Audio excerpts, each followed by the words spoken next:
à tous dans ce nouveau numéro de votre magazine Le Diagnostic, un magazine scientifique mais aussi pédagogique nous avons la coutume de diagnostiquer les différents systèmes des institutions, les différents systèmes miniers, les systèmes fiscaux, les systèmes, peu importe ce qui concerne un peu l'État de la RDC, mais pourquoi pas les secteurs privés également. Un magazine que j'ai toujours les meilleurs choix de présenter avec Igor Biwaka qui est là avec moi, à qui j'ai dit bonjour, bienvenue Igor. Bonjour Fulgence Mélage. Tu vas très bien. Oui, ça va très bien, merci. Aujourd'hui, ensemble avec Igor Biwaka, on va recevoir un consultant minier qui œuvre ici en RDC et depuis plusieurs décennies. Il s'agit de M. Jean-François Arménian, à qui j'ai dit bonjour et bienvenue. Bonjour. Merci bien. Ok, prenez place.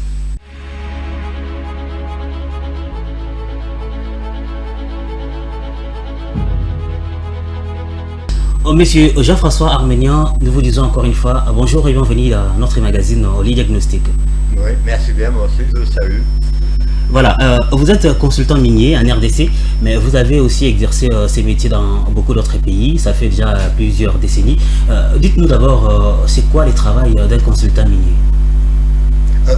Je suis, on va dire, consultant minier, c'est une chose. C'est ce qu'on appelle aujourd'hui, mais en vérité, j'ai une fonction. J'ai une fonction d'être, après une formation universitaire dans le secteur de la construction des sites miniers, donc une maîtrise, j'ai fait une formation d'économiste industriel. C'est l'ensemble de ces deux fonctions qui m'ont permis d'avoir des postes de responsabilité de DGA, etc., dans des sociétés minières, et d'avoir des fonctions de conseiller auprès des PDG de sociétés minières pour leur développement. C'est ce que vous appelez être consultant. Consultant, c'est un mot qui regroupe une activité. Mais en vérité, derrière, il y a des métiers et des professions. Vous avez longtemps œuvré dans le secteur minier, tant à l'échelle régionale que nationale, bien évidemment. Alors, on aimerait bien savoir qu'est-ce que vous avez pu remarquer de ce particulier, n'est-ce pas, de d'autres régions du monde, qui fait en sorte que, n'est-ce pas, leur secteur minier ou leur économie, voulais-je dire, puisse pleinement bénéficier de leur secteur minier, qu'en République démocratique du Congo, ça peine encore à être mise en pratique ou en application. Non, le problème, il n'est pas en RDC. Le problème, il est dans tous les pays en voie de développement qui ont des activités minières. Tout le monde est logé à la même enseigne. Tout le monde est sous la contrainte de la finance internationale, de la finance économique mondiale. Donc, il n'y a pas de différence, on va en reparler, entre la RDC, le Burkina Faso, Madagascar, etc., qui ont des activités qui ont été décidées. C'est pas vous qui décidez. Je le dis toujours. C'est un point important. Le code minier aujourd'hui, on vous l'a imposé. Ce n'est pas l'idée au départ, en 2002, de mettre le code minier, ce n'est pas qu'une volonté congolaise, c'est une volonté aussi parce que vous appelez les partenaires techniques et financiers, ou même plus, je l'appellerai de la finance internationale. Je parle du FMI, je parle de la Banque mondiale, je parle des accords de Bretton Woods, etc. Donc tout ça, aujourd'hui, ce n'est pas imputable que sur la RDC, c'est imputable à toute l'économie minière et particulièrement africaine. Sachant que en Amérique latine, que ce soit dans différents pays comme l'Argentine, etc., ils sont sortis un peu déjà du contexte d'être sous la tutelle de la finance internationale. Et vous, en RDC, encore plus, puisque vous avez le dollar, vous êtes dans une monnaie qui ne vous appartient pas, qui appartient à un autre pays, et donc qui manipule aujourd'hui le secteur minier. Voilà. Si on comprend bien, le code minier de la République démocratique du Congo n'est pas donc bénéfique à ces pays. Absolument pas. Moi, je le dis depuis 2002, même après la révision. S'il était bénéfique pour la RDC aujourd'hui, il aurait permis un développement de la création d'emplois, il aurait mis en place l'industrialisation, parce que quand un pays aujourd'hui, le code minier, il est là juste pour gérer d'une façon et de donner les moyens à des étrangers de gérer vos ressources. C'est ça le code minier tel qu'il est mis en place aujourd'hui.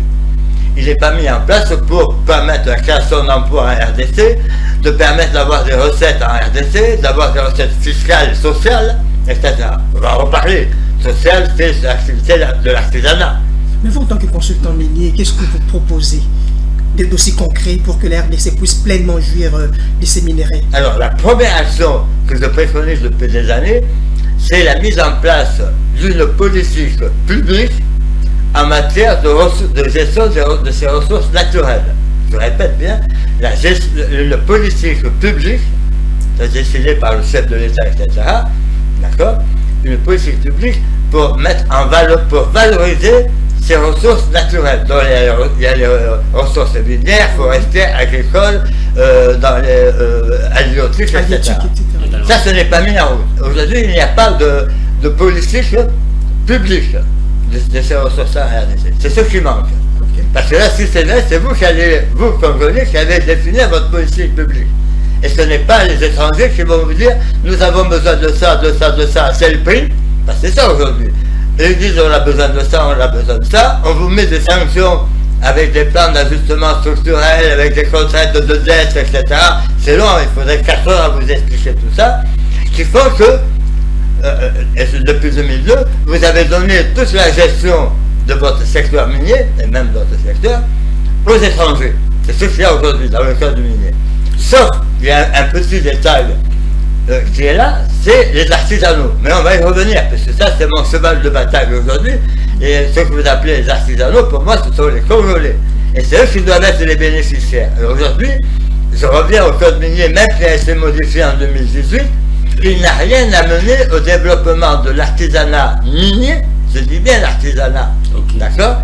Il n'a rien apporté à l'artisanat minier, encore moins à ce que les milliers, les millions de personnes qui travaillent dans ce secteur de l'artisanat puissent être avoir une dignité humaine, d'avoir un contrat de travail, d'avoir un bulletin de salaire, d'être pris en charge par la société en termes de soins médicaux, aide familiale, etc., aménagement des zones dans lesquelles ils travaillent. Tout ça, ça a été oublié à RDC, mais pas qu'à RDC, le Burkina Faso, le Madagascar, etc. Tout le monde est dans le même bain. Pour le profit des étrangers qui, eux, ont un élément. D'abord, le premier élément, ils jouent avec ceux qui déterminent le cours des matières premières, avec la LME particulièrement. D'accord? Donc, quand ça les arrange, ils peuvent augmenter, et quand ça ne les arrange pas, ils peuvent diminuer. Voilà. C'est eux qui décident de tout. C'est la bourse qui décide. Ce n'est pas le travailleur congolais, l'entreprise congolaise, le groupement professionnel congolais et l'État congolais, le ministère et l'État, vous voyez la chaîne, qui est aujourd'hui, j'allais dire, l'élément d'apporter des réponses au développement du secteur minier à RDC. Mais puisqu'ils sont sous l'emprise des institutions de Bretton Woods, là, vous pensez qu'ils n'ont pas les mêmes liens, nos autorités encore, les autorités congolaises n'ont-elles pas les mêmes liens? Non, vous n'avez pas les mêmes, vous êtes liés aujourd'hui. C'est eux qui vous ont imposé par des formes de sanctions, je ne vais pas dire sanctions, mais recommandations, préconisations, de mettre en place ce code minier comme ça. Voilà. Bon, ok, pardon monsieur Armani. Déjà, à vous attendre parler, on va certainement revenir à ça parce que nous avons beaucoup plus de questions là-dessus. Mais j'aimerais d'abord savoir en premier, est-ce que la RDC a elle-même aussi une société minière mise en place pour son développement? Oui, la RDC aujourd'hui, et c'est un point important, c'est la stratégie minière de l'État congolais, elle a des sociétés minières. Elle a la GICAMIN, elle a la Cominière, qui sont des sociétés qui ont le portefeuille, elle a la SACIMA, alors on ne va pas revenir, on va pouvoir en parler parce que c'est un point important de tous les conflits qu'il y a aujourd'hui, la SACIMA est un élément impliqué dedans. On a Oshimo, donc on a des sociétés minières qui appartiennent au ministère du portefeuille. Mais ces sociétés minières aujourd'hui, elles ne vont pas dans un cadre réel de faire des matières premières industrielles. Elles sont juste là pour valoriser les titres qui leur appartiennent et les donner à des gens qui vont les exploiter. C'est le cas, je reviens à la SACIMA. La SACIMA a, par un processus politico, je dirais, dans le 4+1, etc., on va pas entrer dans les détails, c'est long à vous expliquer, a donné, a récupéré des sites miniers qu'elle n'a jamais mis en valeur. La SACIMA n'a jamais mis en valeur les sites miniers. Même la GICAMIN n'a pas mis les sites miniers, même communières. Il les donne à des sociétés étrangères pour les valoriser. Mais sociétés étrangères aujourd'hui, elles ne viennent pas pour créer de l'emploi, elles ne viennent pas pour apporter des richesses au pays, elles ne viennent pas pour mettre en valeur l'industrialisation des ressources en RDC, elles viennent pour prendre les matières premières et les amener via des sociétés de négoce internationales, représentées à RDC comme Gencor, comme Trafigura, etc., pour donner ça à des industriels à l'étranger pour les transformer en matières premières. Industrielles, c'est-à-dire un produit industriel nécessaire à l'industrie. Voilà. Vous avez tout récemment participé à la réunion du cadre des concertations des partis du secteur minier en RDC qui a été organisée par les conseils présidentiels d'éveil stratégique CPVS en sigle, avec comme thème quelles solutions innovantes pour répondre effectivement aux défis qui affectent les secteurs miniers en RDC. Bon, déjà, nous aimerions savoir quels sont en quelques lignes ces grands défis qui affectent le secteur minier de la RDC. Non, alors, je reviens à cette veille, on va dire, stratégique. Justement, cette structure qui a été mise en place, elle devrait avoir un objectif. C'est la mise en place de la politique publique des ressources naturelles du pays. Et là, on verrait quels sont l'ensemble d'une cinquantaine de métaux, minéraux, minerais, qui sont, et en même oxydes, sulfures, qui sont dans le sol, les sels, etc. Donc, justement, la veille, par rapport à ce qui a été fait pendant ces 2 jours de forum qui ont eu lieu donc à l'hôtel du Fleuve, on aurait dû se poser la question de parler réellement de l'ensemble de tout, de les matières premières stratégiques. Okay. Ça n'a pas été le cas. On est resté sur, on va dire, deux problèmes. Parce qu'on vous les a mis dans la tête. On vous a mis dans la tête de parler du lithium, on vous a mis dans la tête de parler du cobalt. Mais non, mais la RDC a plein d'autres matières premières qui peuvent générer des milliers d'emplois. Il suffit d'apprendre comme vous voulez comment on peut les extraire, comment on peut leur donner une valorisation et comment on peut trouver des acheteurs. Aujourd'hui, vous êtes dans la facilité. Vous attendez que ces investisseurs viennent, ce que vous appelez des investisseurs, viennent vous acheter les produits, viennent investir au Congo, et c'est la facilité. Et c'est pour ça que vous n'avez même pas, je viens au moment où je vous parle, il n'y a toujours pas d'école des mines, mais ce que j'appelle la stratégie minière en RDC, il n'y a toujours pas de volonté d'apprendre à la jeunesse congolaise, j'allais dire, le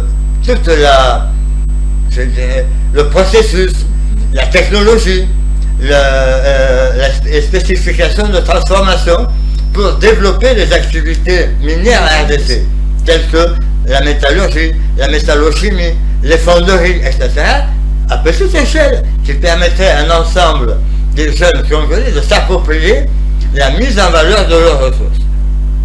Voilà ce que je voulais dire. Donc ça, c'est un point important pendant ces réunions-là. Donc on n'a pas parlé de la stratégie. Et donc je répète, pour moi, quand je suis venu dans ce forum que je connaissais déjà, je n'ai pas pu participer au premier parce que j'étais absent de la RDC, mais je dis une chose, la stratégie doit être définie par la politique publique de valorisation de ces ressources naturelles.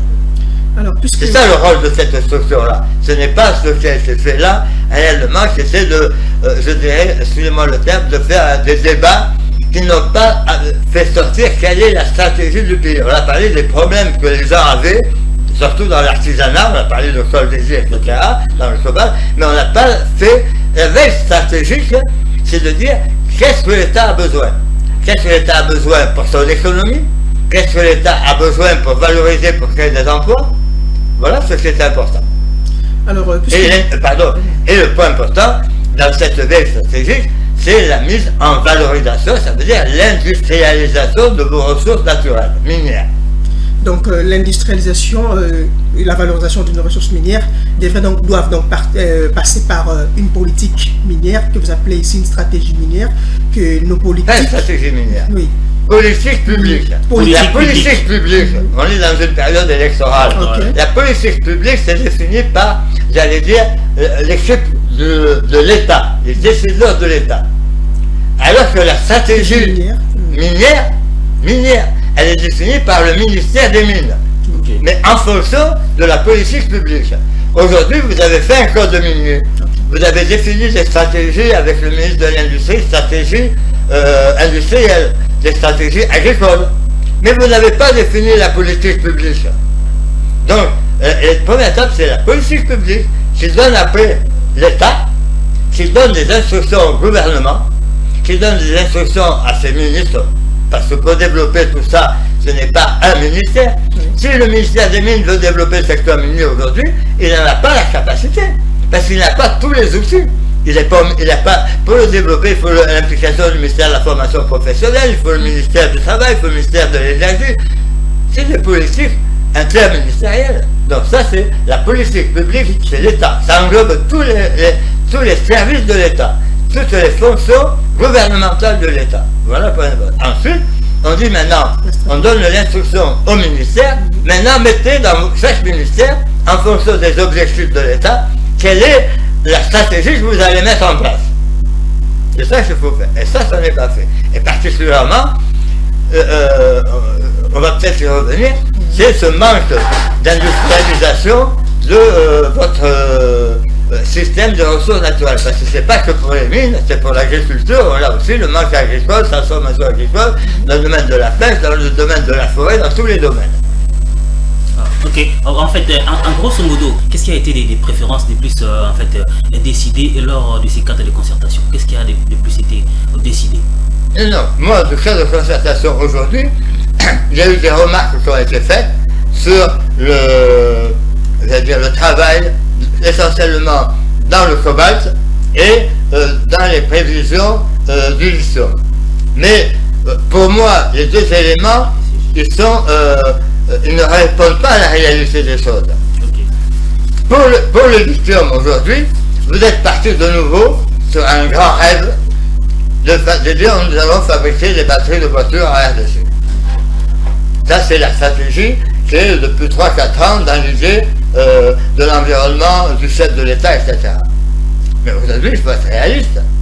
La RDC, alors je vais vous donner une information importante. Okay. On sait depuis 1951 que la plus grande réserve dans les matrices, ce qu'on appelle, qui contient du spodumène, d'accord, la plus grande réserve au monde, c'est la RDC. Okay. Depuis 1951.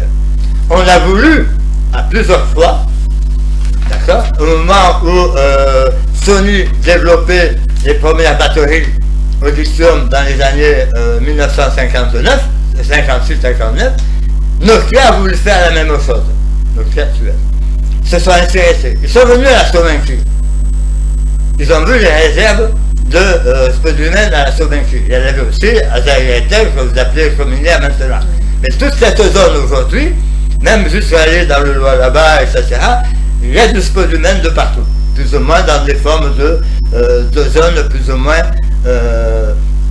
qui contiennent pas que le spodumène, parce qu'il y a deux autres produits tels qu'on retrouve au Zimbabwe, d'accord, qui sont aussi qui contiennent du lithium. Donc je reviens. En RDC, vous avez du lithium dans le spodumène, une des premières grandes réserves mondiales. Okay. Mais quand on a fait les études à l'époque de la Sominki, pour produire le spodumène, je ne suis pas dans les batteries là, je suis déjà extraire le lithium dans le spodumène.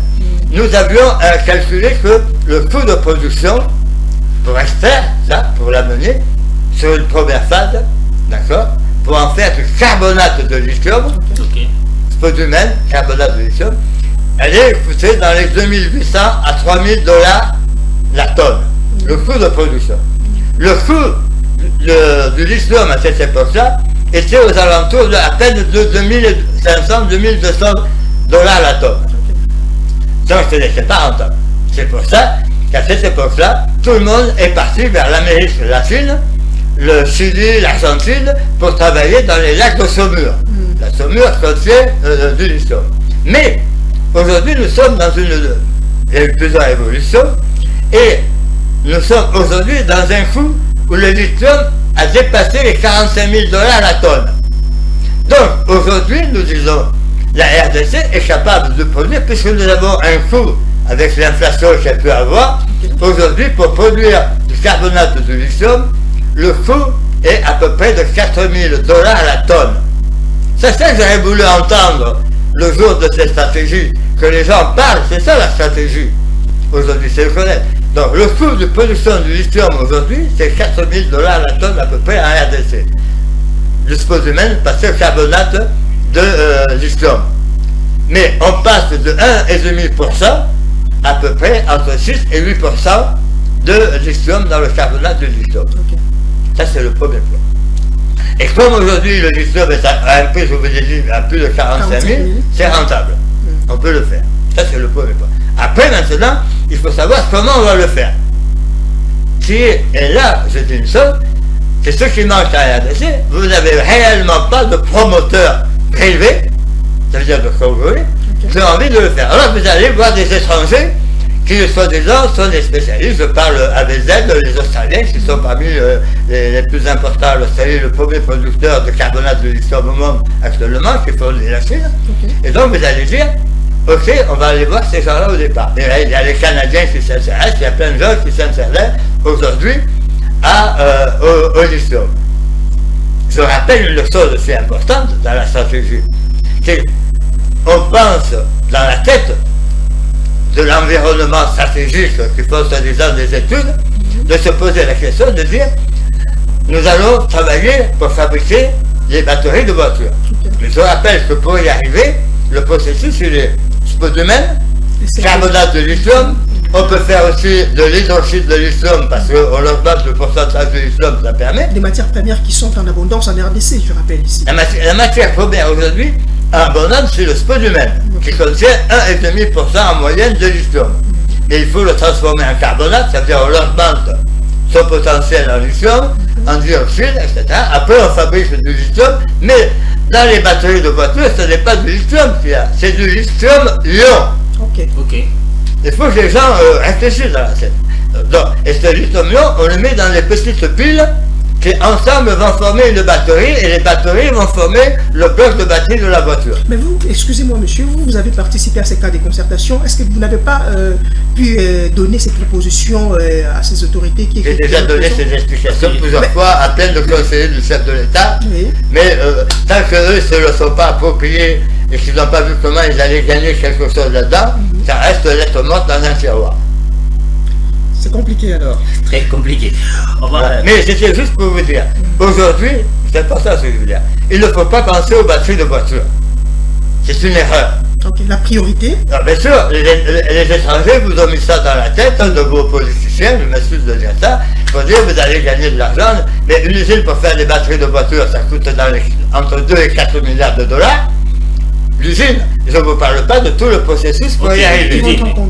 Mais le point le plus important aujourd'hui, fabriquer du carbonate de lithium. Alors vous allez me dire pourquoi la RDC peut faire du carbonate de lithium. Parce que le lithium n'est pas utilisé que pour les batteries de voiture. Aujourd'hui, en Australie, c'est vrai qu'ils prennent leur production de carbonate de lithium pour les amener vers la Chine pour aller faire ces batteries. Mais avant le carbonate de lithium, le premier consommateur, je parle avec 5 ou 6 ans en arrière, quand on ne parlait pas des batteries de voiture, plus de 30% de la production de lithium va dans la fabrication des lubrifiants. Ensuite, on va dans la fabrication du verre et des céramiques. On va dans la fabrication pharmaceutique, dans la fabrication des métaux. Aujourd'hui, qu'est-ce qui se passe? Oubliez, c'est pour ça que j'ai dit qu'il ne faut pas penser aux batteries. Et on peut faire du carbonate de lithium à petite échelle avec des petites entreprises. Congolaises, 100% congolaises. Donc pour vous, le lithium, c'est ça la matière stratégique dans cette transition énergétique, si on peut le comprendre ainsi. Oui, la stratégie aujourd'hui, c'est d'oublier les batteries. Oublier les batteries exclut également l'oubli des cobalt. Non, attendez, là je vous parle du lithium. Aller au carbonate du lithium, former des petites entreprises avec des promoteurs congolais qui vont fabriquer du carbonate de lithium et qui vont le vendre. Peut-être pour aller dans la chaîne de fabrication des batteries, mais aussi venir répondre à la demande des verriers, des gens qui font la céramique, les lubrifiants qui ont besoin aussi de lithium. Voilà ce que je voulais vous dire. Ça, c'est une chose. Pour le cobalt, aujourd'hui, où il y a, je dirais, un peu de la stratégie financière internationale qui pénalise aujourd'hui la RDC. D'accord? Alors, cette stratégie, avant de dérouler votre explication, une stratégie financière qui pénalise la RDC, c'est quoi d'abord cette stratégie financière qui est en train de pénaliser la RDC? Mais aujourd'hui, la finance internationale est dans les mains de groupes financiers de différents pays. Et donc, ils ont des intérêts. Aujourd'hui, est-ce que ceux qui sont le monopole de la transformation du cobalt? Alors, un des points importants aussi, le cobalt, j'ai fait plusieurs exposés depuis plus de 10 ans, pour dire que le cobalt, il n'est pas fait que pour les voitures encore électriques. Le cobalt, aujourd'hui, un des premiers consommateurs de cobalt depuis la Deuxième Guerre mondiale, ce sont les activités qui s'adressent à l'armée. Dans un porte-avions, il y a des aciers au cobalt. Dans les satellites, il y a des alliages, pas des aciers, c'est des alliages au cobalt. D'accord? Donc, mais l'armée est le premier consommateur aujourd'hui. Rappelez-vous le problème de quand Donald Trump est arrivé au pouvoir après Obama, il s'est plaint que les États-Unis n'avaient plus de réserve de cobalt stratégique pour l'armée. Ce qui a été refait. Voilà. Donc, à chaque fois, il ne faut pas aller mettre les gens à parler de différentes choses, il faut avoir des... Et je vous parle en tant qu'économiste industriel qui suit les marchés, qui suit l'évolution. Aujourd'hui, la guerre je vous donne une information, la guerre aujourd'hui d'Ukraine, la guerre, les petits conflits qu'il y a, comme en RDC, en Israël-Palestine, dans d'autres coins de la planète, encore en Afghanistan ou ailleurs, et puis demain peut-être un conflit avec Taïwan. Tout le monde va vouloir avoir du cobalt pour refaire. Vous savez, dans un char qu'on donne aujourd'hui à l'Ukraine, il y a presque 70 kg de cobalt par char, minimum. Donc c'est important. Je vous parle, dans tout le matériel militaire, il y a du cobalt. Donc aujourd'hui, c'est pour ça que j'ai dit, il faut que les gens s'approprient. C'est comme ça que vous allez savoir à qui vous pouvez vendre le cobalt. C'est aussi intéressant, c'est très important. Voilà. Et je vais terminer un autre produit qui est très important, c'est ce que vous appelez le coltan. On voulait bien savoir, parce que dernièrement on avait bien évidemment mis à l'œuvre, mis en exécution l'EGC qui est l'entreprise générale du cobalt. Alors, dont la mission, effectivement, est d'encadrer l'achat et la commercialisation responsable, je précise ici, du cobalt en RDC. Est-ce que pensez-vous que cette entreprise joue pleinement sa mission? Eh bien, lors de ce forum, là, de 2 jours, on a dit qu'ils n'ont rien fait pendant 4 ans. Ils ont gaspillé de l'argent, mais ils n'ont rien fait. Oh là. Parce que ce n'est pas la solution. C'est le même exemple avec Primera Gold ou Primera Destroité. La RDC n'a pas besoin de ça. Puisque de nouveau, vous le faites pour des intérêts étrangers, pas pour les Congolais. Parce que ces entreprises-là, comme vous appelez les centrales, comme la fonction des négociants étrangers, tout ça c'est à supprimer. Mais je vais vous apporter la solution. Les Congolais n'ont pas besoin de ça. C'est j'allais dire, l'environnement du code minier, la stratégie du ministère des Mines qui vous met dans cette situation-là aujourd'hui pour vous apporter et amener que vos produits puissent sortir, j'allais dire, d'une autre façon, avec plus ou moins des intérêts pour quelques personnes en RDC. Aujourd'hui, ce n'est pas les artisanaux, c'est pour ça que je relève, c'est ça le problème important, qui font l'extraction du cobalt aujourd'hui, ou qui font l'extraction de la cassitérite ou du coltan, ou même de l'or, qui gagnent de l'argent avec ces sociétés-là. Ils en perdent.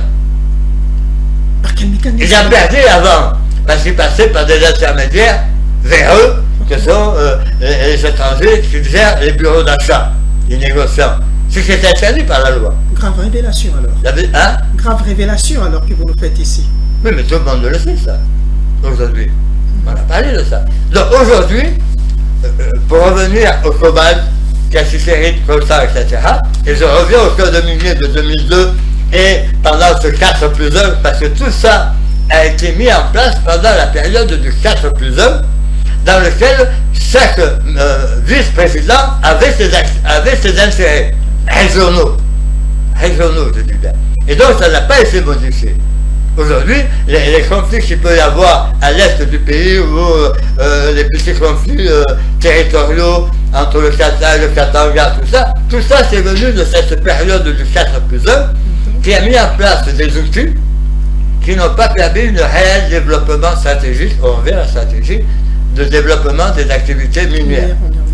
Je répète, et c'est-à-dire chaque province va faire quelque chose. Non, les provinces aujourd'hui ont tous à peu près une dizaine de métaux dans leur patrimoine du sous-sol.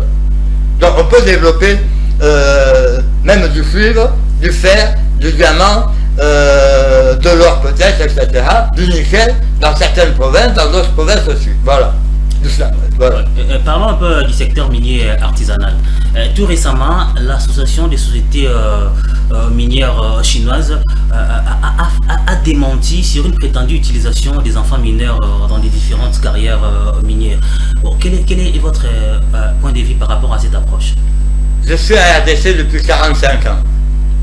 Je n'ai jamais vu un enfant, écoutez bien ce que je vais vous dire, hein, parce que les gens racontent tout. Je n'ai jamais vu un enfant et une femme enceinte travailler à l'extraction minière dans des sociétés minières. Il n'y a pas d'enfants qui travaillent à TFM, il n'y a pas d'enfants qui travaillent à Chichobine, il n'y a pas d'enfants qui travaillent à Somica. On n'est pas dans d'autres pays où je ne parlerai pas des enfants de 10 11 ans qui travaillent réellement dans les entreprises. En RDC, les gens qui travaillent, les femmes, les enfants, ils travaillent dans des zones qui ne sont pas, excusez-moi le terme, gérées par les entreprises. Rien ne vous empêche, vous, demain d'aller dans une ancienne exploitation minière, dans des rejets qui n'appartiennent plus à une société, qui sont de retour à l'État, ou qui sont dans des sociétés de portefeuille, extra-minières, et d'aller chercher des métaux, essayer de faire un sac, d'aller le vendre pour pouvoir se payer une paire de chaussures ou le minerval de l'école, ou acheter à manger. Donc aujourd'hui, dans les sociétés coopératives, qu'on arrête cette démarche-là de discréditer le Congo. Et là, je le dis, les politiciens ne défendent pas leur pays. Parce qu'ils acceptent ça. Mais par contre, il faut dire maintenant que l'État doit mettre en place pour empêcher les enfants et les femmes d'aller dans des zones non affectées à des entreprises. Je dis bien des zones qui ne sont pas affectées à des entreprises, d'aller travailler sur des rejets ou des anciennes résidus miniers. Voilà ce que je voulais dire là-dessus. C'est ça le point le plus important. Mais, je reviens, ça change. Et là, c'est vrai que c'est des femmes et des enfants qui travaillent. Mais les produits qui sont pris dans ces zones, ils reviennent pas les négociants sous forme de faux documents, ils reviennent vers les négociants qui eux-mêmes vont les revendre aux industriels. Okay. Mais ce n'est pas les femmes et les enfants qui travaillent dans les sociétés. Je n'ai jamais vu dans une société minière des femmes enceintes et des enfants travailler. Alors, voilà. Avant de boucler complètement cette émission ou ce magazine, dernièrement, World Risk Reports a publié un document faisant état, présentant plutôt, voulais-je dire, la République démocratique du Congo comme un pays à fort risque d'investissement dans le secteur minier. Vous, en tant que consultant minier qui a œuvré pendant longtemps en République démocratique du Congo, comment jugez-vous ces rapports? Non, le rapport aujourd'hui, il a tellement un potentiel minier avec, je vous dis, 56 métaux dans son sous-sol. Je reviens à la cellule stratégique. On a parlé là-bas de 2-3 métaux. Mais je pourrais vous donner, je n'avais pas prévu, mais la RDC a 36 métaux stratégiques dans son sol. Il n'y a pas que le cobalt, il y a d'autres métaux stratégiques qui sont, si on prend le cuivre aujourd'hui, c'est à l'entour de 8 000 et quelques dollars la tonne, mais vous avez des métaux qui sont à plus de 200 000 dollars la tonne. Comme par exemple dans les formes de germanium, dans les formes d'autres produits, de l'iridium, des hafnium, etc. D'autres métaux stratégiques. Donc vous avez en RDC, je me souviens d'un exposé de 2013, où j'avais cité les 36 métaux stratégiques. Okay. C'est pas moi qui l'ai défini. C'est la politique internationale qui dit voilà les métaux stratégiques. Et parmi ces métaux stratégiques, la RDC en a 36. Okay. Et on pourrait développer. Mais la question pour terminer, on n'est pas venu aux artisanaux. Aujourd'hui, si vous me permettez, je termine là-dessus. C'est ça le point le plus important. Allez-y. Les artisanaux aujourd'hui, ils sont gérés par le code minier de 2002, qui a été légèrement modifié, mais ça n'a rien modifié du tout. Et en même temps, on a mis en place les coopératives minières ASBL. Et si on analyse aujourd'hui, est-ce que quelqu'un se pose la question, depuis qu'on a fait la loi sur les coopératives minières de 2002, qu'est-ce que les coopératives minières ont apporté au développement du pays? Qu'est-ce que les coopératives minières ont amené à l'amélioration de la vie des creuseurs? Qu'est-ce que les coopératives minières ont amené à la santé des creuseurs? Qu'est-ce que les coopératives minières ont apporté au développement communautaire autour des sites? Rien. Rien. C'est là la question aujourd'hui. C'est un acteur. On a dit que le secteur minier artisanal, aujourd'hui, il générait de la production qui venait compléter la production des industriels, à peu près on est un quart de la production. Mais dans l'or, c'était toute la production qui est partie à l'étranger. C'est même le travail tabac présentement, parce que vous l'avez aussi tantôt évoqué, Oui. Premier Goldier, CSA. Mais ça va rien régler. Parce qu'aujourd'hui, moi, que les gens aillent sur le terrain, l'or sort toujours pour partir. Pourquoi le creuseur va vendre à Premier Gold à moins de 17% la valeur qu'il vendait avant? D'accord? Sachant que Premier Gold, qu'est-ce qu'il va le ramener en termes de contrat, etc. Je ne veux pas entrer dans les détails. Je vais vous donner la solution. Arrêtez avec les coopératives ASBL. ASBL, c'est l'association sans but de lucratif. Quand je dis d'arrêter, non, il faut les garder pour faire du développement social. Parce que quand on a fait la loi sur les coopératives, ce n'était pas pour faire travailler les creuseurs. Il faut que les gens, moi j'étais là. On a fait les coopératives, on sortait d'un conflit des années 94, 95, etc., dans lequel il n'y avait plus de développement autour, et pas d'eau, pas d'électricité, pas d'école, pas d'ici, etc., pour l'encadrement des artisanaux, qui ont été mis en place vers la fin de la mise en place donc, du président Mobutu. Il y avait déjà des problèmes, les artisanaux sont arrivés, développés encore plus par Laurent Désiré Kabila, puisque ces gens-là étaient plus ou moins dans les groupes armés, ça finançait les groupes armés, etc. Je dis, c'est long à tout vous expliquer, mais ne font pas ce qui s'est passé. Donc les artisanaux aujourd'hui, les ASBL, elles doivent continuer à tourner, mais pas pour faire travailler les creuseurs. Pour permettre d'avoir, puisque l'État ne peut pas tout financer, de leur apprendre d'aller chercher de l'argent auprès des fondations internationales, etc., privées, en essayant donc de récupérer des fonds pour améliorer la vie de ce que l'État ne peut pas faire autour des sites miniers. Mais maintenant, vous allez me dire, qu'est-ce qu'il faut faire? Eh bien, il faut créer des sociétés artisanales extractives, ou même sociétés artisanales de fonderie. Ok. Ce sont des SARL. Elles peuvent rentrer, elles vont correspondre. D'accord? C'est pareil, mon message, je ne sais pas s'il arrive dans les oreilles de M. Miguel, à l'autorité de régulation de la sous-traitance, mais je le dis depuis des années. D'accord? Pour savoir, aujourd'hui, lui de même, il a entre ses mains l'outil qui va permettre de créer peut-être 500, 600 entreprises officielles en règle, parce que lui, il a un document de normalisation des sous-traitants du secteur minier. Et donc, tout récemment, il venait de faire un tour vers les Hauts-Katanga, les là-bas, en fait, pour... Mais il n'est pas rentré dans cette démarche. Bah, il était là Il ne s'est pas occupé des artisanaux. Il a été vérifié. Il était là pour les contrôles des conformités et de toutes les sociétés minières qui œuvrent dans la partie dans toutes ces parties-là de la RDC. Excusez-moi, il ne connaît pas il est là depuis un an, d'accord? Moi, je peux lui parler de l'historique de ce projet-là depuis presque 10 ans. Ok. D'accord? C'est un projet le plus important aujourd'hui pour la valorisation et le développement de l'emploi et des entreprises congolaises. C'est lui qui a ça entre les mains. Et donc aujourd'hui, pour s'élever, dans le cadre du forum, les gens ont dit oui, mais on ne peut pas travailler, les sociétés minières ont des titres, les creuseurs vont décidément sur les titres miniers des industriels. Non, oubliez tout ça. Tout ça, c'est une panique voulue par le code minier. D'accord? Article 30 du code minier. Maintenant, je réponds. Le point le plus important. Les artisanaux, ce sont des sociétés artisanales extractives. SARL. Ok. Ils n'ont plus de cadre. En plus, le code minier a fait une erreur. Le code minier a dit qu'il fallait les transformer en sociétés coopératives OADA. Je dis à ce moment-là, vous faites une erreur, on m'a pas écouté, et la preuve en est maintenant, parce que les coopératives OADA, si on lit bien le texte, c'est pour le développement rural. C'est pour ça qu'on vient de demander aux sociétés minières d'aller se faire inscrire au ministère du développement rural. Vous voyez un peu le cafouille qu'il y a là-dedans. Et donc aujourd'hui, on crée ces sociétés SARL. La société avec ses compétences, qui répond aux normes de l'autorité de régulation de la sous-traitance, deviennent des sous-traitants des sociétés minières. Ça veut dire la société minière, et moi-même, je l'ai fait aujourd'hui. Il y a des sociétés minières qui donnent à des sous-traitants congolais de faire de l'extraction minière. Le problème est réglé. Donc ce n'est qu'ainsi que la République démocratique du Congo ou encore l'économie nationale de la République démocratique du Congo pourra bien évidemment bénéficier ou encore jouir pleinement de son secteur minier. Bien sûr, absolument. Il faut que l'extraction minière soit faite dans les bonnes règles d'entreprise. C'est ça. Aujourd'hui, les coopératives minières ne sont pas dans les règles.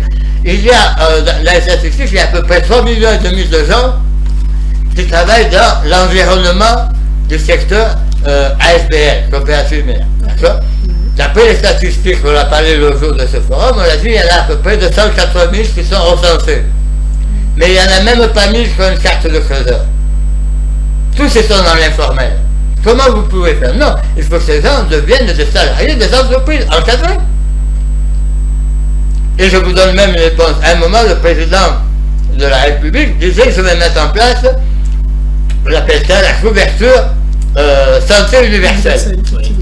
D'accord? À ne pas confondre avec l'assurance maladie universelle. Deux choses différentes. Une, c'est qui dépend de la CNSS et l'autre dépend des compagnies d'assurance privées. Okay. Mais si vous faites le calcul, vous avez, mettons, on va prendre 2 millions de creuseurs. Ils deviennent des salariés. Ces sociétés où ils travaillent, mettons, donnent 10 $ par mois pour leur protection sociale. 2 millions, ça fait 20 millions. Dans l'année, sur 10 mois, ça fait 240 millions qui vont dans la caisse. Vous croyez qu'avec 240 millions, on ne peut pas améliorer la santé dans le milieu de l'artisanat minier? Qui analyse les maladies? Moi-même, j'ai un cancer qui est dû au problème minier. D'accord? Mais aujourd'hui, qui vérifie les maladies qu'il y a professionnelles dans le secteur minier? Tous ces gens qui travaillent à Colvisite dans les mines, mais leur durée de vie va être amplifiée parce qu'il y a des taux ce n'est pas forcément de la radioactivité comme il y en a qui peuvent dire, non. Il y a des influences de certaines poussières qui sont génératrices de cancer.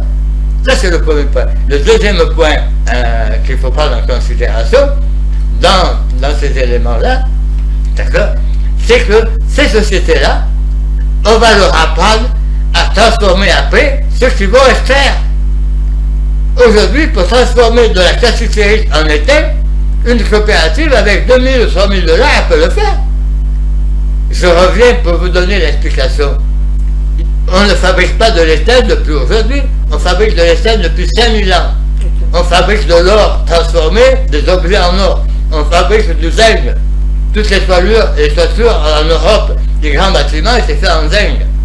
Donc vous avez ces éléments-là, c'est de l'artisanat. Et il n'y avait pas d'électricité. À chaque fois, on me dit non, on ne peut pas développer pour l'électricité. Et le dernier point, je vais vous dire encore un élément. L'État ne doit pas être à l'écoute avec les problèmes de l'économie du climat. Ça encore un piège que vous-même ne pouvez pas vous développer. Aujourd'hui, vous avez des zones de charbon, même ce que j'appelle du goudron, etc. Vous pouvez aujourd'hui fabriquer, produire du bronze et du laiton parce que vous avez la matière première, comme c'était fait il y a 5000 ans. Si vous ne l'apprenez pas aux jeunes, qui va le faire? Mais aujourd'hui, allez au Burkina Faso. On produit les objets en bronze et en laiton à partir des petites ressources de cuivre, de zinc et d'étain qu'ils ont dans le pays. Il y a 22 fonderies artisanales tenues par des jeunes au Burkina Faso. Il faut apprendre ça aux Congolais. On va leur apprendre à fabriquer des produits artisanalement et à trouver des clients pour les vendre. Voilà, je termine là-dessus. Mais je reviens au point le plus important, c'est aujourd'hui, il faut arrêter avec l'artisanat minier tel qu'il est construit aujourd'hui à travers ces coopératives ASBL. Voilà, on va certainement chuter avec cette dernière question que nous aimerions que vous répondiez en 1 minute parce que nous sommes déjà à la fin de notre magazine. Qu'est-ce que vous proposez étant que consultant minier qui a œuvré en RDC pendant plusieurs décennies afin que le secteur minier de la RDC de manière générale soit rentable et bénéfique pour l'État congolais? Pour que le secteur minier soit bénéfique, il faut faire la valorisation des produits miniers. Donc il faut faire l'industrialisation artisanale, en expliquant aux jeunes congolais qui peuvent devenir des chefs d'entreprise, d'abord des promoteurs, des entrepreneurs, des chefs d'entreprise, c'est ça l'évolution. Et des millionnaires. On ne devient pas des millionnaires sans avoir été d'abord un chef d'entreprise. Et ça s'apprend. D'accord? Ça c'est le point. Donc les Congolais peuvent aujourd'hui, je vous dis, on peut facilement mettre en place entre 500 et 800 entreprises, ce que j'appelle sociétés artisanales, qu'elles soient extractives ou de transformation. Ça c'est le point important. Deuxième élément, après, ces gens-là qui vont apprendre, ils vont être demain des partenaires des industriels qui vont venir. Je termine toujours l'exemple que j'ai appris à l'université, qui n'a rien à voir avec les mines. C'est les laiteries. Aujourd'hui, un industriel de la laiterie peut venir à RDC. Il n'y a pas de laiterie industrielle à RDC. C'est pas parce que les gens ne veulent pas venir. Ils veulent venir, tout le monde. 100 millions d'habitants, il faut être bête de ne pas venir. Mais ils disent, qui fait la production des vaches laitières? Aujourd'hui, un industriel laitier peut venir que si demain on a formé des Congolais à faire des fermes avec des vaches laitières. L'industriel, il ne vient pas pour faire les vaches. Il vient pour récupérer le lait qui a été fourni par les fermes et on l'amène à la laiterie et lui, il a le savoir-faire pour faire le beurre, le fromage et le reste. Mais il n'est pas là pour faire la formation et la mise en place des fermes de vaches laitières. Et bien pour le secteur séminier, les industriels peuvent venir pour faire du laiton, du bronze, des aciers en RDC, sachant que les industriels, ils font toujours leur production d'électricité dans leur projet, parce qu'ils ont besoin de l'électricité, donc ils savent le faire. Il n'y a pas de major industriel en RDC. Les sociétés minières que vous avez là, ce ne sont pas les majors de l'industrie. Ce sont des gens qui sont impliqués avec des partenaires de la distribution des métaux. Okay. Voilà. Merci. Voilà, monsieur Jean-François Arménian, c'était un plaisir de vous avoir sur ces plateaux. En tout cas, une fois de plus, nous vous remercions d'avoir répondu à notre invitation. Je vous remercie bien et à votre disposition. Merci beaucoup. C'était les diagnostics, votre magazine que vous aimez tant. C'était avec Jean-François Arménian, lui qui est un consultant et un économiste industriel avec qui nous avons essayé de diagnostiquer les secteurs miniers de la RDC. Le rendez-vous est pris très prochainement avec un autre invité pour un autre secteur. Au revoir.